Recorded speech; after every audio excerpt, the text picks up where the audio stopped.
దర్శకధీరుడు రాజమౌళి ఈసారి next level planning చేస్తున్నాడు. ప్రియాంక చోప్రా, పృథ్వీరాజ్ సుకుమారన్ కీలక పాత్రలో నటిస్తున్న ఈ సినిమాకి సంబంధించిన కీలక షెడ్యూల్ షూటింగ్ కెన్యాలో జరుగుతోంది. తాజాగా ఒక షెడ్యూల్ షూటింగ్ కూడా అక్కడ ముగించారు. ఈ సందర్భంగా చిత్ర యూనిట్ కెన్యా మంత్రిని కలిశారు. ఈ నేపథ్యంలో ఈ సినిమా ఏకంగా 125 దేశాల్లో రిలీజ్ అవుతుందని, 100 కోట్ల మందికి రీచ్ కానుందని తెలిసింది. అయితే రాజమౌళికి సంబంధం ఉండి ఈ ప్రచారం మొదలైందా, లేక ఆయన దృష్టిలో లేకుండానే ప్రచారం మొదలైందా అనే ప్రశ్నలు తలెత్తుతున్నాయి. ఎందుకంటే జేమ్స్ కెమెరాన్ డైరెక్ట్ చేసిన అవతార్ మూవీ ఇప్పటి వరకు ప్రపంచంలోనే బిగ్గెస్ట్ ఫిలిం రిలీజ్ అని చెప్పొచ్చు.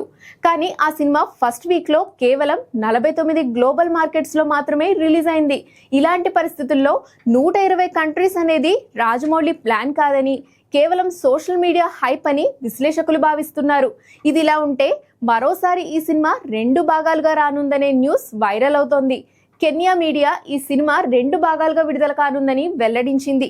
కానీ విశ్వసనీయ వర్గాల సమాచారం ప్రకారం ఈ చిత్రం ఒక పార్ట్ గానే వస్తుందని అంటున్నారు. ప్రస్తుతానికైతే కెన్యా నుంచి వస్తున్న SSMB 29 వార్తలు సోషల్ మీడియాను షేక్ చేస్తున్నాయి. మరి దీనిపై రాజమౌళి ఎప్పుడు క్లారిటీ ఇస్తారో చూడాలి.